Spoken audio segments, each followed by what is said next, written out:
पवित्र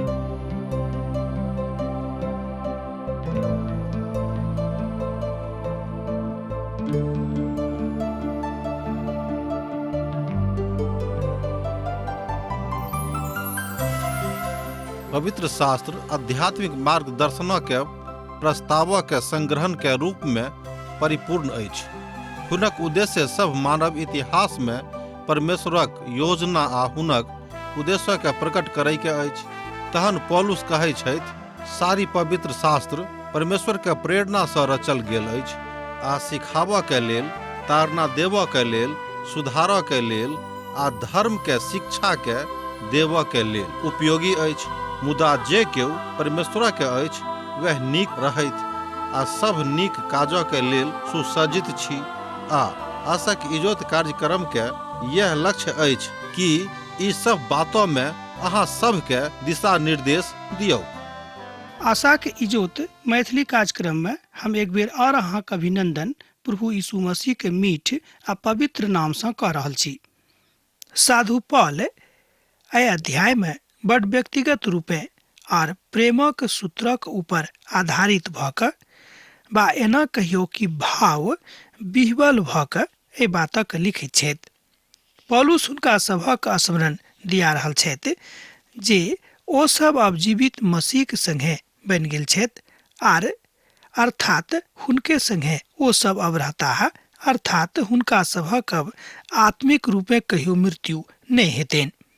एहिठाम गंभीर चिंता के लऽ कऽ साधु पौल उपस्थित भऽ रहल छथि आर वो बता रहल छथि कि हमरा सब गोटे के जे वाचा पिता परमेश्वर देने रहते तकरा ओ पूरा कऽ देलखिन, अपन इकलौता पुत प्रभु यीशु मसीह के संसार में पठा के आ तकरा बाद जे अधिकार प्रभु हमरा देने छथि तकरा हम बड़ स्पष्टता के साथ अपन भाव विह्वलता के अवस्था में कोनो एहन बात में नहीं जे हम लोगों के बहकाबी व फुसलाबी, मुदा परमेश्वर के सच्चाई में वही बातक बता रहल छी।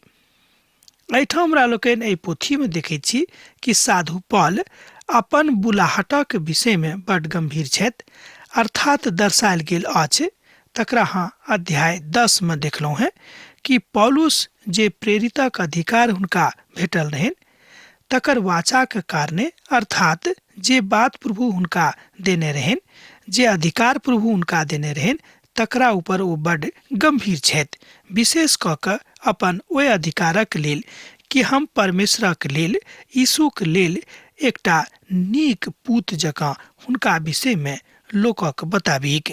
एहिठाम साधु पौल जाय बातक राखि रहल छथि तकरा हमरा लोकनि एना बुझि सकैत छी, पौलुस आर मिथ्यावादी प्रेरित, अर्थात बहुत केओ संसार में एहनो छथि जे स्वयं के प्रेरित तऽ कहैत छथि मुदा ओ मिथ्यावादी रहैत छथिन। आ जँ अहाँ हमर कनेक मूर्खता के सहने न रहितहुँ तऽ कतेक नीक होइतिक। हाँ, अहाँ हमर मूर्खता के सह न रहितहुँ। हम अहाँ के विषय पर ईश्वरीय धुन लगौने रहैत छी। हम एके पुरुषक सँ अहाँ के कथा कहने रहैत छी। अहाँ के पवित्र करनाइ, अर्थात अहाँ के पवित्र बनौनाइ, तकरा विषय में हम मसीह के संगे बड़ गंभीर रहैत छी। एही तरह के विचार एठाम साधु पौल 1 आ 2 पद में कहैत छथिन। साधु पौल कुरिन्थ में अयलाह और ओ सुसमाचारक प्रचार कयलथि आ कलीसिया के निर्माण सेहो भऽ गेलैक, कियाक तऽ साधु पौल ओहिठामक लोकक संगे, अर्थात मसीही लोकक संगे जागृतिक उपदेश दऽ रहल छथिन। कियाक तऽ हुनका मालूम रहन कि अब ई काल आबि गेल अछि कि हमरा सब गोटे के अपन प्रभुक लेल जागृत होयबाक काल अछि। मुदा हम डेराइत छी जे जेना साँप अपन चतुराई सँ हवा के बहकोने रहत, ओही तरह अहाँक मन वही सिंहाई सँ, अर्थात वही सीधाई सँ और वही जगह अहाँके बहका सकै छी। जँ अहाँके अंदर में परमेश्वर के पवित्रता और मसीह के संगति रहत तऽ अहाँ नहीं बहकबी। एहि तरह के भाव के एहिठाम 3 पद में बतायल गेल अछि। जँ अहाँके लग पवित्र पोथी अछि तऽ अहाँ 3 पद के पढ़ि कऽ देख सकलहुँ हैं। हम एहि बातक बड़ विनम्रता के साथ मसीह के प्रेम में बता रहल छी, अर्थात मसीह के सरलता में बखान कर रहलहुँ हैं। एहिठाम साधु पॉल एही रीति से अपन बातक बखान कर रहल छथि। हमर किछु बातक लोग सीखैत छथि, बा किछु लोग नहीं सीखैत छथि, तकरा अनेरे सुनि के छोड़ि दैत छथिन। साधु पॉल सेहो एहिठाम एही तरह के भाव व्यक्त कर रहल छथि। साधु पॉल एहिठाम बाजि रहल छथिन, आ जवान भाई बहिन मसीह के अज्ञानता से जो भरल रहता है, तहन ओ किया के परमेश्वरक प्रेमक दूसरा के बता सकैत छथि। जो हमरे सब मसीह के ज्ञान से अनभिज्ञ रहबेक आ तकरा विषय में कोनो प्रकारक जानकारी नहीं राखबेक, त कोना के ई काज हमरा सभक संगे भ सकै छै। हाँ, अहाँके विचार में ई बात प्रकट कयल गेल अछि, आ जे सादगी आ विनम्रता यीशु में अछि तकरा सिखबाक लेल आवश्यकता आजुक दिन अहूँक अछि बा हमरो अछि।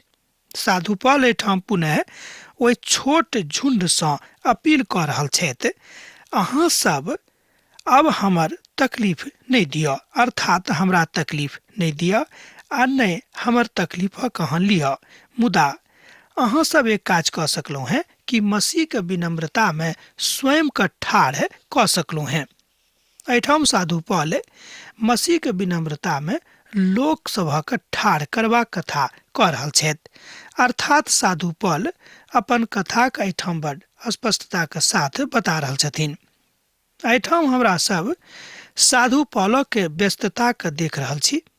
साधु पॉल एहिठाम प्रभु के वास्तविक ज्ञान के विषय पर कथा कऽ रहल छथि, आर अपन कथा के ओहिठाम बड़ स्पष्टता के साथ बता रहल छथि। ओ एहि अध्याय में बेर बेर अपन बातक कहैत छथि जे जँ हाँ हमरा संगे और विशेष कऽ कऽ अपन प्रभु के संगे रहबाक विचार राखैत छी, बा विचार कयने रहितहुँ, तऽ ई तरहक काज बा एहि तरहक मूर्खता अहाँ से कहियो नहीं होइतैक। अर्थात मसीह के विहंगमता में जँ हाँ खूब दूर धरि परा गेलहुँ हैं, तऽ ई गलती अहाँ से कहियो नहीं होइते। एहिठाम हमरा सब देखैत छी जे आरंभे में जहन पहिल कलीसिया के स्थापना भेल रहै, तऽ शैतान अपन काजक आरंभ कऽ देने रहैत, आ शैतान अपन सताव वाला प्रक्रिया ओते से अपनौने रहैत, विशेष कऽ कऽ ओहिठाम से क्रियाशील भऽ गेल रहैत। एहि बातक हमरा लोकनि एहिठाम देखैत छी, जाहिसँ मसीह के कलीसिया कमजोर भऽ जायक।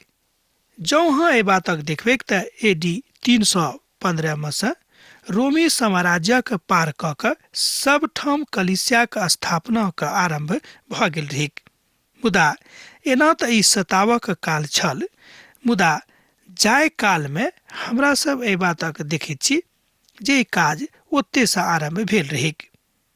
AD 15 सँ ई बातक हमरा लोकनि इतिहासक पोथी में देख कऽ उद्घृत कऽ सकलहुँ हैं, आ तकरा सीख सेहो सकलहुँ हैं। जाय काल में रोमी साम्राज्य बड़ नीक रीति सँ आ बाद में बड़ प्रतिष्ठित रीति सँ आ तकरा बाद में बड़ कुलसित भऽ कऽ लोकक सताबैक रहै, किएक तऽ हुनक इएह तरीका रहनि। तहन ओ कलीसिया में घुसि कऽ अपन लोकक मोन खराब कऽ कऽ अपन काजक बड़ धूर्तता के साथ आरंभ कऽ देने रहै।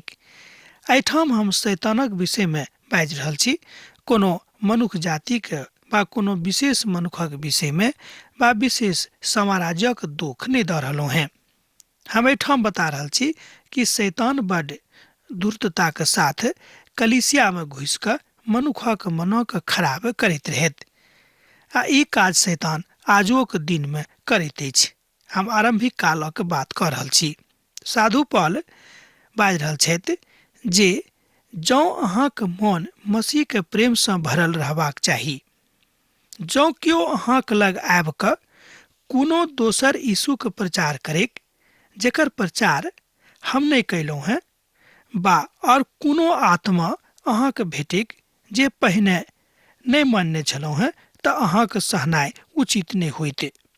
एहिठाम हमरा लोकनि देखैत छी कि साधु पॉल बता रहल छथि कि एहिठाम बहुत केओ भऽ सकैत छै कि एहि तरहक लोक हैत जे अहाँके मनक बहका कऽ कहत कि जिनका अहाँ पूजनाय आरंभ कऽ देलहुँ हैं, जिनका अहाँ अपन प्रभु आ उद्धारकर्ता के रूप में माननाय आरंभ कऽ देलहुँ हैं, ओ सत्य रूपे तो ओ नहीं थिकाहा, तऽ हुनका बहकावा में आ हुनक कहबी में कहियो नहीं आयब। कियाक तऽ हमरा सब बहुत बेर दोसर गोटे के कहबी में आबि जाइत छी आर परमेश्वरक ओहि महिमा के बिसरा दैत छी। आजुक दिन में हमरा सब दोसर मसीही, दोसर समाचारक आर दोसर आत्मा के प्रचार से प्रफुल्लित भ जाइत छी, जे उचित नहीं लागैत अछि। हमर श्रोता मित्र, दोसर समाचार एहि संसारक भ सकैछ, जाहि समाचार से कनेक कालक लेल अहाँके सुख भेटत, कनेक कालक लेल अहाँ स्वयं के प्रफुल्लित कऽ सकलहुँ हैं, मुदा ओ यीशु मसीह के सुसमाचार नहीं थिक आर एही जानकारी में अहाँ स्वयं के ठाढ़ कऽ सकैत छी। आ तहन अहाँ जँ दोसर यीशु के प्रचारक विषय में देखैत छी तऽ ओहि बातक एहिठाम ओ बता रहल छथि कि अहाँ सावधान रहब, अर्थात अहाँ सात्विक, आत्मिक आर जे सर्वोच्च यीशु छथि हुनकासँ अहाँके नेह अलग भऽ गेल अछि, अर्थात जाय डोराक बंधन अहाँ हुनका संगे बान्हने रहौ ओ बंधन खुजि गेल अछि। एहिठाम हमरा लोकनि देखैत छी कि साधु पौल कुरिन्थक कलीसिया के सावधान कऽ रहल छथि कि अहाँ सब बहक कऽ एम्हर उम्हर नहीं जीबिक। हम तऽ बुझैत छी जे कोनो तरहक पैघ सँ पैघ बात में कोनो पैघ प्रेरित सँ कम नहीं थिकौ हैं। एहिठाम दोसर कुरिन्थियों पोथी तकर 11 अध्याय आ तकर 5 पद में साधु पौल एहि तरह अभिव्यक्ति कऽ रहल छथि। हमरो विचार में यह विचार हमरो सेहो थिक आ हम विश्वास करैत छी जे अहूँ सभक विचार यह होइत कि साधु पौल प्रथम श्रेणी के परम निष्ठावान प्रेरित थिकाहा बा छलाहा। कियाक तऽ ओ अपना आप के आखिरी श्रेणी में प्रेरित कहैत छथिन। एहिठाम वो कहैत छथि कि हम आखिरी श्रेणी के प्रेरित थिकौ हैं, कियाक तऽ ओ परमेश्वरक विनम्रता में, हुनक विनीत भाव में स्वयं के प्रकट कऽ रहल छथि, अर्थात वो सब ठाम अपन यीशु के महिमा, अपन परमेश्वरक महिमा कऽ रहल छथिन।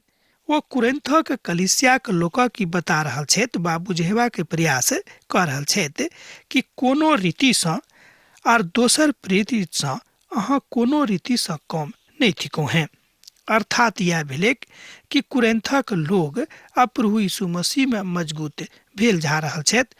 एहि बातक सुनि कऽ साधु पौलक हृदय बड़ गदगद भऽ रहल छनि। ओ सब कहियो कहियो हुनका तंबू बनबय वाला के रूप में देखने रहथि, मुदा ओ सर्वदा मसीह के कृपा और मसीह के सुंदरता में अहाँके देखैत छथि। एहिठाम ई बात हमरा बड़ नीक लागैत अछि कि ओ सब कहियो कहियो हुनका सभक, अर्थात विशेष कऽ कऽ पौलुस के तंबू बनबय वाला के रूप में देखने रहथि, मुदा ओ अर्थात पौलुस हुनका सभक सर्वदा मसीह के कृपा और मसीह के सुंदरता में देखने रहथि। यह बात हुनका संगे लागू सेहो करैत छथि। जे कियो प्रभु के अपन वाचा में, अपन सिद्धांत में, अपन माध्यम में, अपन जिंदगी में लागू करैत छथिन तऽ हुनक सिद्धांत बड़ मजबूत भऽ जाइत अछि आर परमेश्वरक प्रेम पाबि कऽ ओ सिद्धांत बड़ चमकैत अछि, जे कतेक साधु पौल अपना विषय में बखान दऽ रहल छथि। आ एही रीति सँ हमरा लोकनि एहिठाम देखैत छी कि साधु पौल कतेक महान वाचा के अपन सुंदरता में एहिठाम बखान कऽ दैत छथि। साधु पौल एही रीति सँ परमेश्वरक महिमा के, परमेश्वरक कृपा के देखैत छथि। आ जँ हम वक्तव्य में अनाड़ियो छी तऽ एहिके बादो ज्ञान में नहीं, मुदा हम हुनका प्रत्येक बात में सब पर अहाँके लेल प्रकट कैलहुँ हैं। एहिठाम साधु पौल 6 पद में कहैत छथि कि भऽ सकैछ कि हम अनाड़ियो होइब, भऽ सकैछ कि हम ज्ञान में बड़ कमजोर होइब, ई संभव तऽ अछि, मुदा हम प्रत्येक बात में अहाँ सभक लेल प्रभु यीशु मसीह के प्रेम प्रकट कैलहुँ हैं। यह बात हमरा सभक लेल महानता राखैत अछि, हमरा सभक लेल प्रगाढ़ प्रेमक प्रतीक अछि जाहि बातक एहिठाम साधु पॉल प्रकट कऽ रहल छथि। पौलुस बड्ड प्रकारसँ विद्वान छलाह, एहिमे कोनो संदेह नहि थिक। पौलुसक विषयमे बतायल जाइ छै कि ओ बड्ड भाषाके ज्ञान हुनका लग रहनि, अर्थात ओ बहुत तरहक भाषाके ज्ञानी छलाह। बहुत विद्वान सब कहैत छथि कि हुनका एहन कोनो ज्ञान ओहि कालक नहि रहनि जे हुनका नहि आबैत रहनि। एहि सबटा बातक बादो हुनका मोनमे कोनो तरहक अवज्ञा वा कोनो तरहक प्रगाढ़ताके प्रतीकात्मक भाव नहि रहनि। साधु पॉल एहिठाम ओहि बातक बड्ड प्रतिष्ठित भऽ कऽ कहैत छथि। एहि तरह हमरा लोकनि देखैत छी कि जतेक विद्वत जन छलाह ओहि कालके सब केओ पौलुसके विद्वताके कायल रहथि। वो ईश्वरीय महिमामे अर्थात अपन मसीह के प्रेम में ओहि विनम्रता के प्रकट कैलथि जे एक मसीही जिंदगी के पारिलक्षित चिन्ह अछि। यह बात अब आजुक दिन अहूँके करबाक अछि। जहन आबि जाइत अछि तहन ईश्वरक ओहि महिमाक अहाँ प्रकट कऽ दियौक। एहिठाम जे हम कहलहुँ हेँ कि आबि जाइत अछि जहन, ओ थिक अवसर। जहन प्रभु अहाँके अवसर दैत छथि, जहन ओ अहाँके काल दैत छथि, जहन ओ अहाँके मौका दैत छथि, अहाँ बड्ड स्पष्टताके साथ एहि बातक बाजि दियौक। पौलुस कहैत छथि जे हम आरंभेमे बड्ड उत्तेजनात्मक वाचा छलहुँ हेँ। हमरा विचारमे एहि तरहक वाचाक ऊपर विचार नहि रहैक। एहि दुआरे ओ लिखैत छथि कि अब हम परमेश्वरक अपनौलहुँ, प्रभु यीशु मसीह अब हमर जिंदगीके उद्धारकर्ता थिकाह। तहन कुरिन्थक कलीसियाके ओ एहि बातक सिखा रहल छथि कि अहाँ सब प्रभु यीशु मसीहके मानैवला लोक बनि गेलहुँ हेँ। अर्थात अब जतेक बातमे अहाँ कमजोर छलहुँ, अब अहाँ सब मजबूतीके दिस आगाँ बढ़ि रहल छी।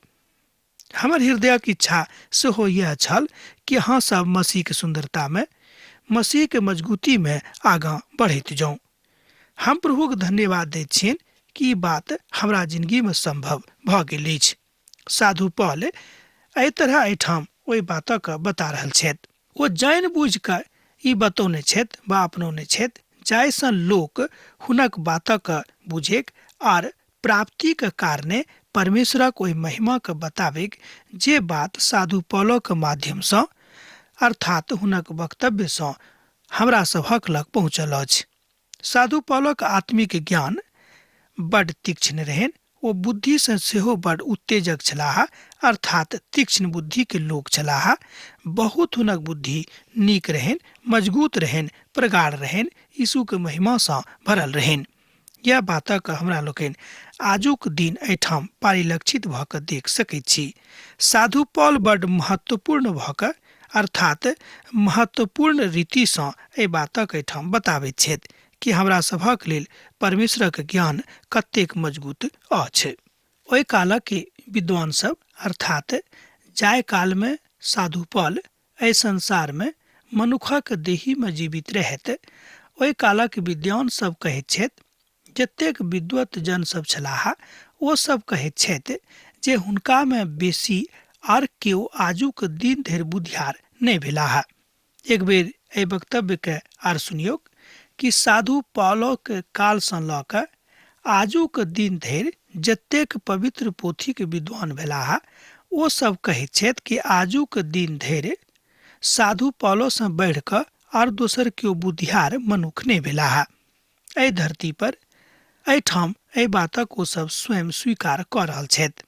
हमरा लोकनि जहन एहि धरती पर छी, एहि धरती पर परमेश्वरक राजक बढ़ोतरीके लेल प्रयास कऽ रहल छी आ हमरा सभक लेल ई बड्ड उत्साहित करयवला गप थिक कि हमरा सब अपन यीशुके लेल, अपन उद्धारकर्ताके लेल, अपन समाज, अपन देशक लेल प्रार्थना करैत छी कि अहाँ अपन प्रेम हमरा सभक जिंदगीमे भरि दियौक।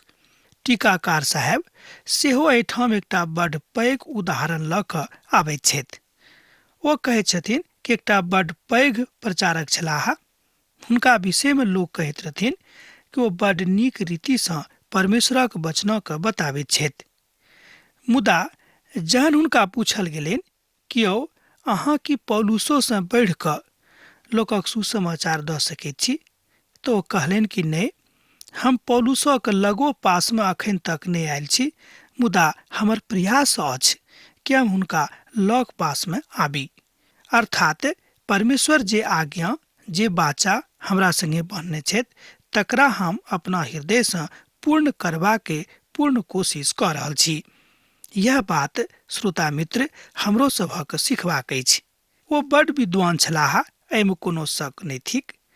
एहिठाम टीकाकार साहब कहैत छथिन कि हुनक विद्वता के कायल ओतऽ के अर्थात ओहि देशक के सब लोग रहैत, सब लोग बुझैत रहैत कि बड विद्वान लोग छथि। मुदा एहिके बादो ओ कहैत छथिन कि हमर भाषा, हमर शैली, हमर प्रभाव पौलुस से बड कम अछि, कियाक तऽ हम ओतेक नजदीकी में अखन धरि प्रभुक लग नहीं गेलहुँ हैं बा नहीं जा सकलहुँ हैं। हम सतत प्रयास में छी कि हम हुनका लग आबि जाइए। एहि तरह हमरा लोकनि देखैत छी कि पैघ सँ पैघ विद्वान, पैघ सँ पैघ लोक जे केओ प्रभु यीशु मसीह के माननाइ आरंभ कऽ देने रहथि बा कऽ चुकने छथि, हुनका जिंदगी में कोनो तरहक घमंड कतौ सँ नहीं झलकैत अछि।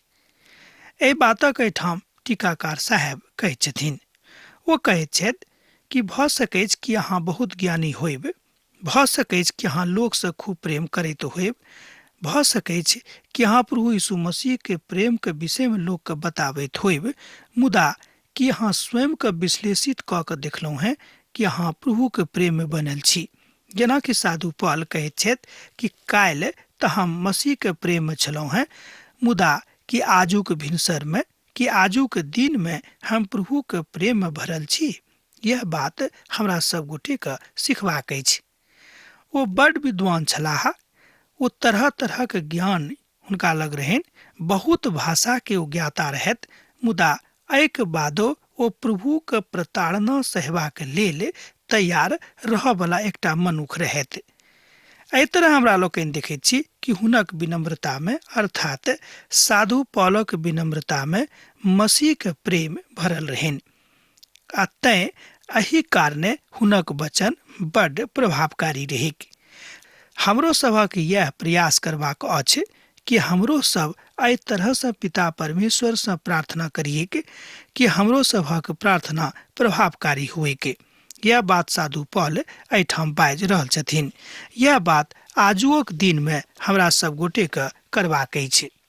अब आजुक अध्ययन हमरा एहिठाम समाप्त करबाक आज्ञा दिअ, कियाक तऽ अहाँ सँ विदा होय के काल भऽ रहल अछि। पाती लिखैत रहब, बिसरायब नहि। प्रभु यीशु मसीह के प्रेम अहाँ सभक जिंदगी में सैद घड़ी बनल रहेक। आमीन। हमरा विश्वास अछि कि ई कार्यक्रम अहाँ के लेल लाभदायक सिद्ध भेल अछि।